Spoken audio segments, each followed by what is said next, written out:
कुंभ के बारे में आज जानिए।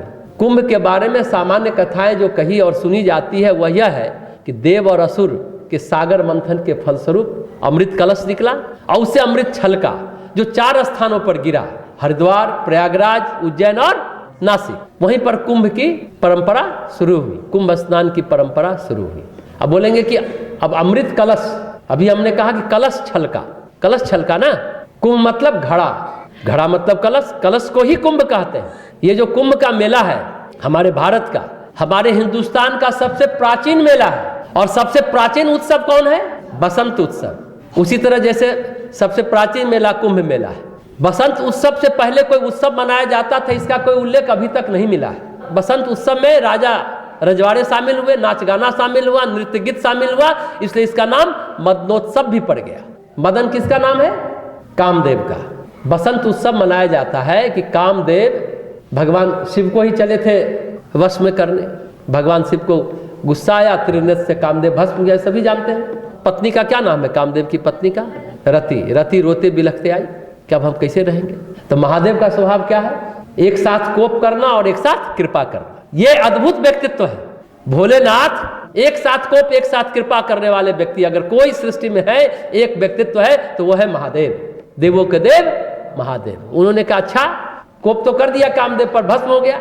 फिर रति के अनुनय विनय पर, रोने बिलखने पर कहा कि चलो अब तो उसका अंग समाप्त हो गया, अब सभी के अंगों में विद्यमान रहेगा कामदेव के रूप में। इसलिए कामदेव का एक नाम अनंग है और एक नाम मदन है। वही बसंत में ही ये सारी घटना घटी, बसंत पर्व में। तो इसलिए बसंतोत्सव को मदनोत्सव भी कहा जा रहा है। इसको देखिए, बसंत पंचमी से आप बसंत उत्सव मनाने लगे, पूरा जाड़ा खत्म होने लगता है, हम सक्रिय हो जाते हैं, क्रियाशील हो जाते हैं, बसंत पंचमी मनाते हैं। सर्वप्रथम माता सरस्वती का पूजन बसंत पंचमी को किसने किया था? कृष्ण भगवान। पहली बार सरस्वती माता का पूजन माघ शुक्ल पक्ष पंचमी को भगवान कृष्ण ने किया, तब से सरस्वती पूजन चालू हुआ, जो ज्ञान और कला की देवी है। तो ज्ञान और कला का उत्सव मनने लगा, इसलिए मदनोत्सव उसका नाम पड़ा। बसंत ऋतु से शुरू हुआ, बसंत पंचमी को माता सरस्वती का पूजन, ज्ञान और कला का। राजा लोग, अभी भी सरकार अपनी ओर से बसंत उत्सव मनाती है, मदनोत्सव मनाती है। नृत्य गीत संगीत हास्य कवि सम्मेलन होता है। ये इसका चरम जाता है शिवरात्रि, शिव और पार्वती का मिलन। फिर उसका चरम जाता है होली, बसंत उत्सव है, रंग अबीर खेलते हैं, निराशा हटाते हैं, उत्साह में लबरेज हो जाते हैं। इसका समापन होता है बासंती नवरात्रि यानी चैत्र नवरात्रि। इतने दिनों तक बसंत उत्सव चलता है। आपने इस रूप में तो कभी बसंत को नहीं सोचते हो। संस्कृत काव्य में भी बसंत उत्सव की चर्चा है, मदनोत्सव की चर्चा मिलती है। मतलब प्राचीन काल सबसे प्राचीन उत्सव बसंत उत्सव, मदन उत्सव है। और सबसे प्राचीन मेला कुंभ मेला है। लेकिन कुंभ मेला का आयोजन खगोलीय घटनाओं के आधार पर होता है। कुंभ मेला का स्थान तय करने में कौन कौन खगोलीय कारण जिम्मेदार है? सूर्य, चंद्रमा और बृहस्पति ग्रहों की स्थिति महत्वपूर्ण भूमिका निभाती है। जब सूर्य और चंद्रमा मकर राशि में होते हैं और बृहस्पति वृषभ राशि में होते हैं तो कुंभ मेला का आयोजन प्रयागराज में आयोजित होता है। वहीं जब सूर्य मेष राशि और बृहस्पति कुंभ राशि में होते हैं तो कुंभ मेला हरिद्वार में आयोजित होता है। और जब सूर्य सिंह राशि और बृहस्पति ग्रह भी सिंह राशि में होते हैं तो कुंभ मेला उज्जैन में होता है, इसलिए उसको सिंहस्थ कुंभ कभी कहते हैं। और अंत में जब सूर्य सिंह राशि और बृहस्पति सिंह या कर्क राशि में होता है तब कुंभ मेला नासिक में आयोजित होता है। कुंभ 4 प्रकार के हो गए, कुंभ, अर्धकुंभ, पूर्ण कुंभ, महाकुंभ। 12 कुंभ जब हो जाता है तब महाकुंभ आता है, जो इस बार है। वैसे तो 12 वर्षों के बाद अगला कुंभ होगा, पर तीर्थराज प्रयाग और हरिद्वार 2 ऐसे स्थान है, यही 2 स्थान पर सिर्फ अर्ध कुंभ होता है। पूर्ण कुंभ 12 वर्ष के बाद होता है। बृहस्पति को अपनी कक्षा में 12 साल का समय लगता है। सभी जानते होंगे सौर मंडल के ग्रह जो सूर्य की परिक्रमा करते हैं तो अपनी कक्षा में बृहस्पति को 12 साल लगता है। इसलिए कुंभ मेला हर 12 साल में एक बार आयोजित होता है। अब बृहस्पति कौन है? देवताओं के गुरु हैं। बृहस्पति मतलब ज्ञान, ज्ञान प्राप्ति करने के लिए 12 साल का तप करना चाहिए, ये भी कहते हैं। तो महाकुंभ, अर्धकुंभ, कुंभ ठीक है, पूर्ण कुंभ 12 साल पड़ा है, लेकिन प्रत्येक कुंभ दिव्य और पवित्र होता है। लेकिन महाकुंभ जो अभी प्रयागराज में है अपनी भव्यता को भी समेटे हुए है। गोस्वामी तुलसीदास जी रामचरितमानस के बालकांड में क्या कहते हैं? माघ मकर गत रवि जब होई तीरथ पति ही आव सब कोई। माघ महीने में जब सूर्य मकर राशि पर आते हैं, जो अभी हमने कहा, तब सब लोग तीर्थराज प्रयाग को जाते हैं। प्रयाग को क्या कहते हैं? सभी तीर्थों का राजा है प्रयागराज, इसलिए प्रयागराज है। तो सूर्य का मकर राशि में आना इतना महत्वपूर्ण क्यों है भाई? मकर राशि का स्वामी कौन है? मकर राशि का स्वामी शनि है। सूर्य शनि के यहाँ आते हैं। कब आते हैं? जबकि सूर्य पुत्र शनि और पिता पुत्र में दोस्ती नहीं है। वही एक दिन है जिसको मकर संक्रांति कहते हैं। उस दिन सूर्य अपने पुत्र के घर बड़े प्रेम पूर्वक जाते हैं, ये जान लीजिए। इसलिए मकर संक्रांति उसको बोलते हैं। संक्रांति हो गया, सूर्य और शनि का मिलन हो गया, संक्रांति संक्रमण काल हो गया। मकर संक्रांति इसलिए उस दिन मनाते हैं। अब उसी दिन से माघ मेला प्रयागराज में या और भी कई जगह शुरू होता है। नदी किनारे 1 महीने तक लोग कल्पवास करते हैं। माघ पूर्णिमा को अभी खत्म हुआ।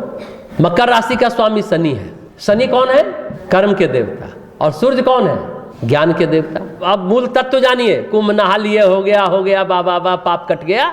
ध्यान से समझिए, सामान्य क्रम में कर्म के साथ ज्ञान का सम्मिलन मिश्रण होता ही नहीं। सांसारिक रीति नीति में तो बिल्कुल ही नहीं होता। जो कर्मठ है वो ज्ञानी नहीं होता, जो ज्ञानी है वो कर्मठ नहीं होता। पर कभी कभी ये सुयोग बनता है कि किसी व्यक्ति में ज्ञान और कर्म दोनों हो, प्रखर हो।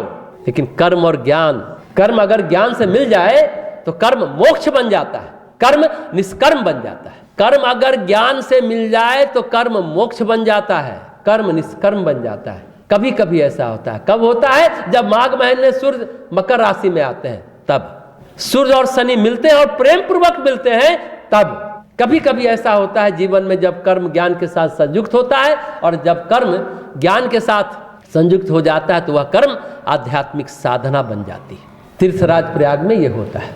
मकर राशि यानी शनि में सूर्य का प्रवेश, जैसा हमने कहा मकर संक्रांति भी कहलाता है। तो ज्ञान और कर्म का मिलन है मकर संक्रांति।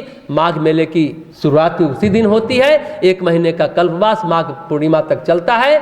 ऋषियों ने ये परंपरा स्थापित की। उन परंपराओं में आध्यात्मिकता दृष्टिगोचर होती है। भारत के लोगों ने जो सोचा, यानी हमारे पूर्वजों ने हर चीज को आध्यात्मिक रहस्य के रूप में देखा और हर चीज में आध्यात्मिकता के तत्व को संजोया। अब जैसे मंदिर का ही निर्माण हो, मंदिर को अगर आप ध्यान से देखिए तो जो प्राचीन काल के वास्तुकार थे, शिल्पी थे, उन्होंने इस तरह से बनाया कि उसमें शुभ रश्मियां, शुभ किरणें, शुभ शक्तियां संग्रहित हो, ताकि जो वहां बैठे उनको शांति मिले, उनका कल्याण हो। इसलिए तो मंदिर का निर्माण किया गया।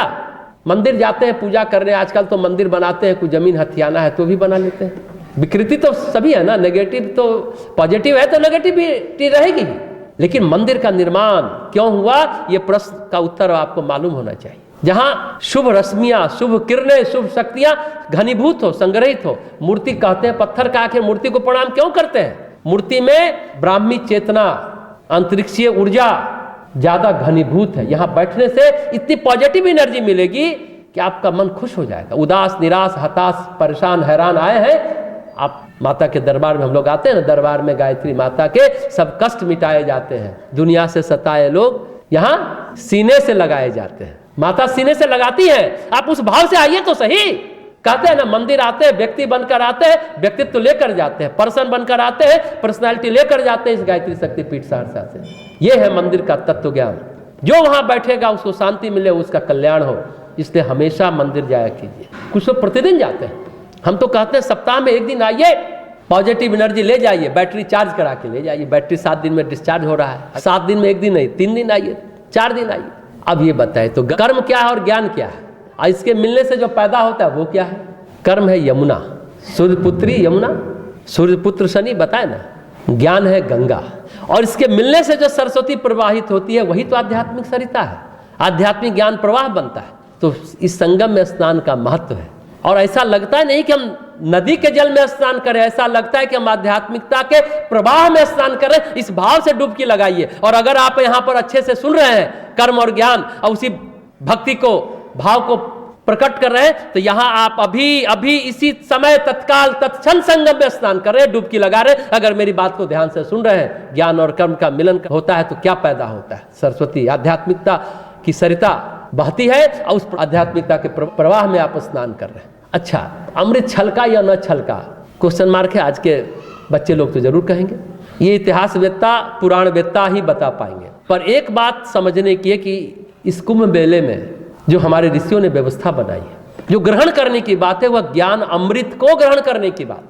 अभी हमने कहा ना, बृहस्पति 12 साल का होता है, चक्कर लगा लेते हैं अपने कक्षा में तो कुंभ आता है, गुरु ज्ञान के देवता। तो उनके ज्ञान के अमृत को हम पी रहे हैं, नहीं पी रहे हैं तो डुबकी लगाने से कुछ नहीं होगा। तो जो ज्ञान अमृत है उसके लिए भगवान गीता में कहते हैं कि ज्ञान के बराबर और कुछ पवित्र नहीं है। ज्ञान मतलब समझ, ज्ञान मतलब बोध, पर यह बोध जन जन के मन में कैसे हो, इसके लिए यह कुंभ मेला आयोजन है। कुछ ज्ञानी हैं, कुछ ऋषि हैं, कुछ तपस्वी हैं जिन्होंने अपने स्वाध्याय, अपने तप, अपनी साधना से ज्ञान को प्राप्त किया, बोध को प्राप्त किया, तो जन के मन तक पहुंच गए। इसके लिए कुंभ मेले का आयोजन सदियों से होता चला आ रहा है। ज्ञान सबको मिल जाए, अपने तक सीमित न रहे। भृगु ऋषि थे, भृगु ऋषि का नाम आपने सुना होगा, उनके पिता तत्वज्ञानी थे, तो उनके पास तो सुविधा थी कि पिताजी से प्रश्न पूछ लिए, पिता ने मार्गदर्शन दे दिया, बात हो गई।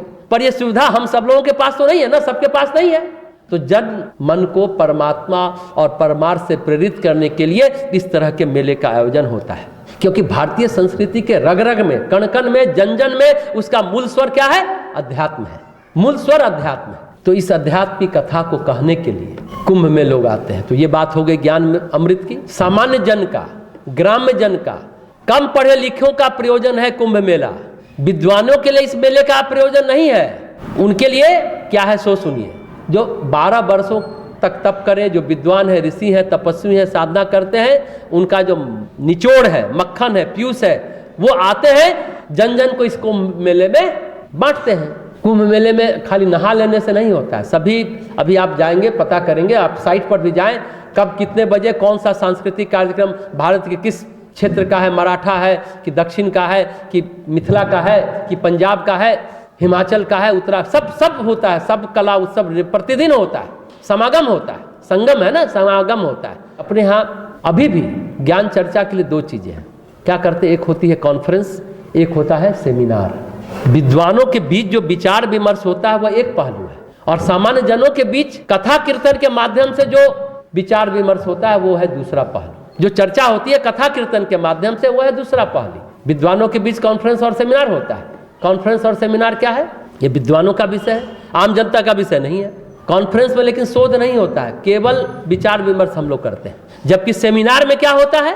जो अनुसंधान हुआ, जो रिसर्च हुआ, जो शोध हुआ, उस शोध निबंध को सेमिनार में पढ़ा जाता है। गोस्वामी जी ने भी लिखा है ना, प्रयागराज में भारद्वाज जी के आश्रम में, जो इस समय दुनिया के सबसे बड़ा विश्वविद्यालय कोई माना जाता था, तो भारद्वाज ऋषि का गुरुकुल, वहां सब लोग इकट्ठा होते हैं, आपस में विचार विमर्श भी करते हैं और आपस में अपने अनुसंधान का आदान प्रदान भी करते हैं। यह है कुंभ मेला। पूरे देश भर के लोग आते हैं, उस पर आगे चर्चा करते हैं। पहले इसको खत्म कीजिए। एक होते हैं ब्रह्म ऋषि, दूसरे होते हैं राज ऋषि और तीसरे होते हैं देवर्षि। ब्रह्म ऋषि कौन है? युग की समस्याओं को देखते हैं, उस पर विचारते हैं और उसका समाधान देते हैं। युग की समस्याओं को देखना, उसका समाधान देना, यानी शोध अनुसंधान, सेमिनार। राजर्षि का काम होता है उस समाधान को, शोध अनुसंधान की व्यवस्था करना। जो कॉन्फ्रेंस होता है, जैसे राजा जनक के यहाँ विद्वानों की चर्चा हो रही है, विचार हो रहा है, विमर्श हो रहा है, विचार विमर्श से भी नए सूत्र निकलते हैं, नई बातें होती हैं। इसलिए राजा जनक को क्या कहा जाता है? राजर्षि। राजा भी और ऋषि भी है। एक ब्रह्म ऋषि होते हैं जो युग की समस्याओं का समाधान लाते हैं खोज करके, और देवर्षि का काम क्या है? ब्रह्मर्षि हो गया, राजर्षि हो गया, देवर्षि अब उन शोध को, उस अनुसंधान को, युग की समस्याओं के समाधान को जन जन को बताते हैं। जनता के बीच जाना, सद्भाव और सद्विचार का प्रचार करना, कथा कीर्तन के माध्यम से बताना, ये देवर्षियों का काम है। तो कुंभ मेला के 3 पहलू हैं, सेमिनार, कॉन्फ्रेंस और कथा कीर्तन। खाली डुबकी लगाया भागा है, कुछ नहीं है। अगर आपने कुछ शोध नहीं सुना, कुछ नई बातें नहीं सुनी, गड़बड़ है ना। कि नदी के किनारे ही कुंभ क्यों लगता है? अरे पूरी दुनिया, भारतवर्ष के लोग जुटते हैं एक जगह, तो कहाँ मल त्याग करेंगे, कहाँ नहाएंगे? तो कोई नदी का किनारा ही होगा ना। और जैसे आज संसद भवन है, राज्यसभा है, विधानसभा है, विधान परिषद है, क्षेत्र की समस्याओं को लेकर सारे हमारे प्रतिनिधिगण जाते हैं, समाधान निकालते हैं, कानून बनाते हैं। ये धर्म संसद है कुंभ मेला। हर एक क्षेत्र के लोग आते हैं, अपनी अपनी समस्या रखते हैं, और यही शोध अनुसंधान होता है। ब्रह्म ऋषि उसका समाधान निकालते हैं, राजर्षि जुटते हैं और जन जन को देवर्षि लोग बताते हैं, फिर जा कर भी बताते हैं, वहां समाधान मिलता था। हर एक 12 साल पर जुटते थे लोग, 12 साल में जो नीति लेके गए, जो कानून लेकर के गए, इंप्लीमेंट कराया, फिर उसमें कोई प्रॉब्लम हुआ, फिर आकर के उसका सुधार करते। ये है कुंभ मेला। कितने कितने पहलू है, कितने आयाम है, कितने डायमेंशन है। देखिए हमारे जो सामाजिक, सांस्कृतिक, मनोवैज्ञानिक, आध्यात्मिक अनुसंधान है और जो थे वो जनजीवन के कैसे काम आ सकते हैं। कुंभ मेला हमें वो अवसर प्रदान करता है कि हमारे जीवन का उद्देश्य क्या है, हमारे जीवन का प्रयोजन क्या है, उद्देश्य क्या है। आत्मनो मोक्षार्थ जगत हिताय च, अपने आत्मा के कल्याण के लिए और जगत के हित के लिए जीवन मिला है। तो ये सामान्य जन और विद्वत जन, ऋषि जन और भक्त जन का संगम है, सम्मेलन है कुंभ मेला। पूरे भारत के लोग ये 4 जगह नासिक, उज्जैन, प्रयागराज और हरिद्वार में आते हैं, अपनी अपनी क्षेत्र की समस्याओं को लेकर आते हैं और समाधान लेकर जाते हैं। एक नियम, एक कानून, एक व्यवस्था, एक मर्यादा लेकर जाते हैं। गोस्वामी तुलसीदास जी कहते हैं कि प्रयाग में सभी आते हैं और गिनाते हैं, देवता, दैत्य, किन्नर, मनुष्य के समूह सभी आदर पूर्वक त्रिवेणी में स्नान करते हैं। तीर्थ में जो मुहूर्त होता है उसमें सिर्फ पृथ्वी लोक के वासी ही नहीं, अन्य लोक के वासी भी आते हैं। लेकिन ये कुंभ मेला ऋषि सम्मेलन है, विद्वानों का सम्मेलन है, सामान्य जन और महामानवों का सम्मेलन है। 12 वर्ष पर कुंभ मेला लगता है। 12 वर्ष जो अनुसंधान हुए, जो शोध हुए, हमने एक दीर्घ अवधि तक शोध किया, अनुसंधान किया, रिसर्च किया, उसको वहां रखा जाता है। ऋषि नाम क्यों पढ़ा जानते हैं? रिसर्च को ऋषि अर्चन कहा जाता है, ऋषि अर्चन के रूप में माना जाता है। तो जन जीवन में इसका को लाभ कैसे मिले, कथाओं के माध्यम से, कीर्तन के माध्यम से प्रेरित करने की बातें कही जाती थी। अपने यहाँ संत साहित्य में, आर्ष साहित्य में वेद और पुराण 2 अलग अलग श्रेणियां हैं। वेद गंभीर जनों के लिए है, ऋषियों के लिए है, विद्वानों के लिए है, लेकिन पुराण जन सामान्य के लिए है। लेकिन जो वेद में है वही पुराण में है। कथा कहानी, गीत संगीत कीर्तन के माध्यम से है। कहने का तरीका भिन्न भिन्न है। जैसा हमने कहा, कथा कहानियों के माध्यम से है, कीर्तनों के माध्यम से है, या शोध प्रबंध को प्रस्तुत करते हैं सेमिनार और कॉन्फ्रेंस में, उस तरह से है। प्राचीन राजाओं में अगर गणना करें तो सबसे प्राचीन राजा समुद्रगुप्त था।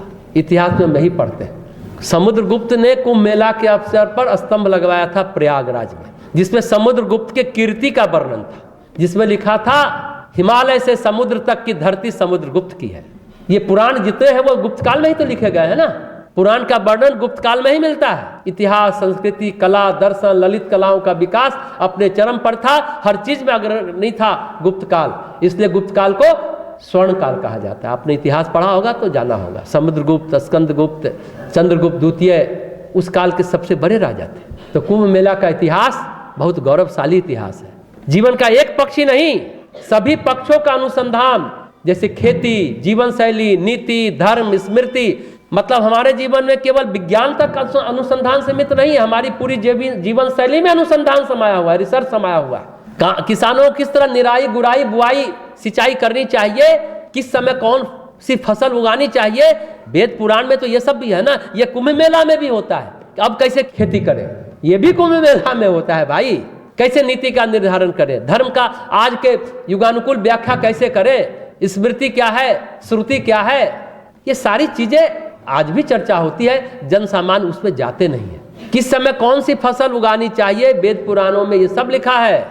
तो मनुष्य जीवन के जितने भी आयाम हैं उन सभी पर नए अनुसंधान, नए विचार, नई विमर्श, नई चर्चा और जन जन में प्रसार, इसी के साथ अध्यात्म भी इस कुंभ मेले का प्रयोजन है। ये सब कुंभ के उद्देश्य में शामिल है। इसे हम यूं कह सकते हैं, यह ज्ञान का महासम्मेलन है। यही ज्ञान अमृत का कुंभ स्नान है। उस युग में अमृत कितना छलका ये मालूम नहीं, लेकिन भारत के जो प्राचीन संस्कृति का कुंभ है उसमें अमृत कलश छलकता ही रहता था, छलकता ही रहता।